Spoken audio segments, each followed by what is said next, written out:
Two words that most runners don't want to hear is plantar fasciitis. If you've ever had it, you know how painful it can be. Exactly what is plantar fasciitis? Well, it's the fascia on the bottom of your foot that becomes tight and inflamed. And I'm just going to show you here. I've got my shoes and my socks off. So the fascia runs right here at the bottom of your foot, and it starts here at the heel, and then it attaches here with the metatarsals. And so what happens with plantar fasciitis is it becomes super tight. So think of the foot like this. That fascia that's supposed to be nice and stretched out becomes super tight. And so therefore that causes the pain. So what I want to talk to you today is risk factors, what to do to help alleviate the pain, and what to do to help prevent it from even starting in the first place. So risk factors, limited mobility, limited dorsiflexion. Dorsiflexion is when you flex your foot. So I'm going to sit on this bench just to show you. So this right here is dorsiflexion, and this is plantar flexion. So when your fascia is really tight, your foot does not want to extend like I have it right here. So that is one of the major causes for it. Also, the calf and the soleus become tight, and it can obviously just go up the entire posterior chain. Your hamstrings are tight, your hips are tight. You know that whenever anything's tight, it's going to affect the rest of your body. So what we want to do first is to increase that mobility, increase that range of motion, and that'll help prevent some of the pain. So one of the first things to do, if you're feeling pain in the bottom of your foot, is to calm that foot down, calm the fascia down, and then we're going to stretch it, and then we're going to strengthen it. So I've got a golf ball here. A lot of people can grab one of these or a tennis ball. What you do is just put it down on the floor and roll your foot over it. Just like that. You can roll it over the heel and over the center of the foot. And with the fascia, what happens is it continues to be tight all day long. It'll tighten up all day long. So rolling and inhibiting it, this is something you're probably going to want to do several times a day. I would recommend you have a golf ball at work. If you have a desk job, you can take your shoes off and just do it while you're sitting at your desk. Do it in the morning, do it at night. The more you can do it, the more that's going to start to stretch out. So inhibit it first, calm it down, and then you want to stretch it. And there's several different ways of stretching and several different muscles you want to stretch. First, you want to stretch the toes and the feet. So I'm going to show you how to do that. So let's pretend this is the one that's aching. All you want to do is you want to grab your toes and pull it backward. All right? So we're extending that foot. We're putting it into dorsiflexion, and then you can release it. So you can grab a towel if that helps you to grab a towel and pull it, or you can just, if you have a same length of your arms as your legs like I do, you can just pull on it like that.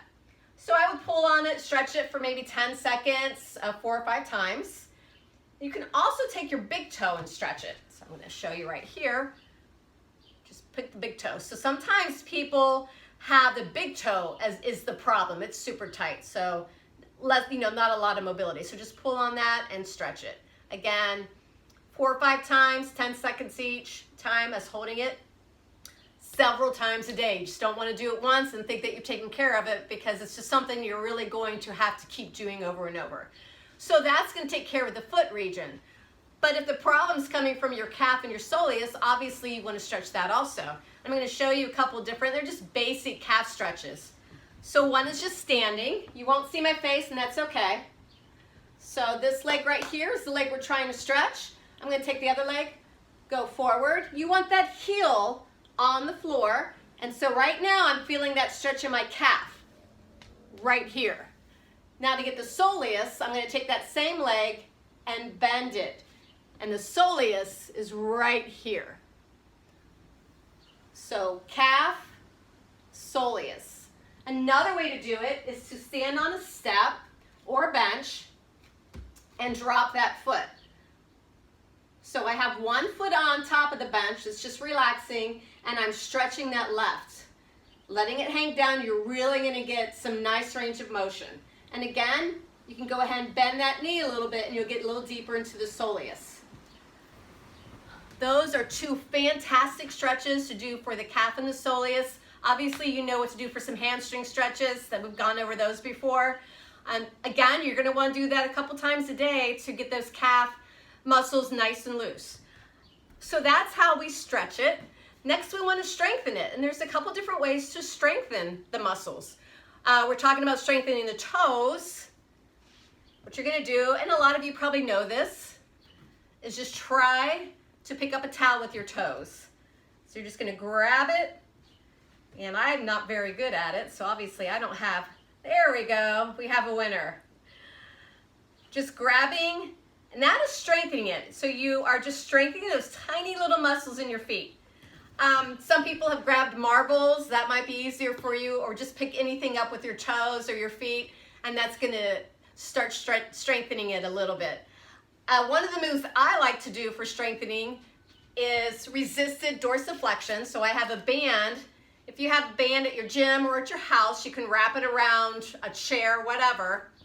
And I'm going to put my legs straight, and I'm just got that band there. I'm going to point it and then flex it. Point and flex. So point and flex. I'm trying to make sure that you can see it. There you go. See that? So that is going to strengthen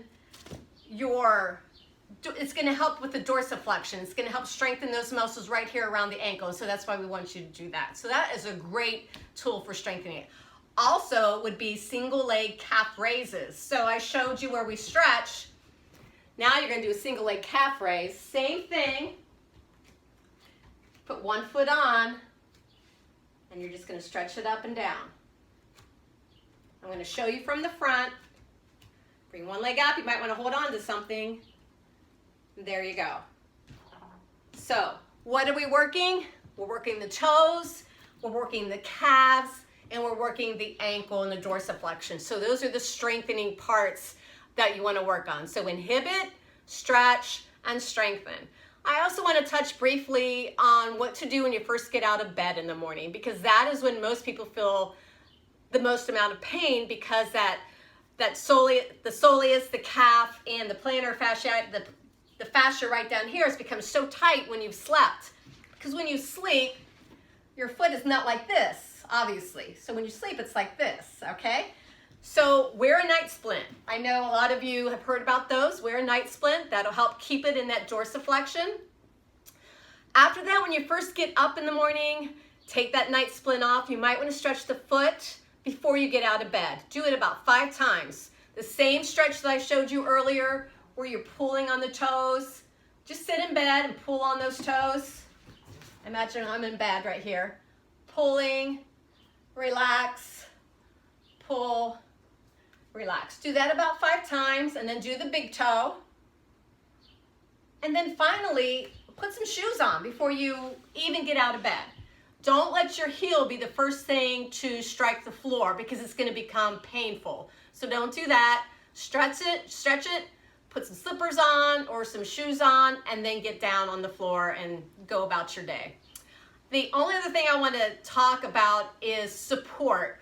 It might be a thing where you need to go to a foot store or a physician or a PT and just say, hey, do I need additional support? This won't go away. The exercises I'm doing is not helping.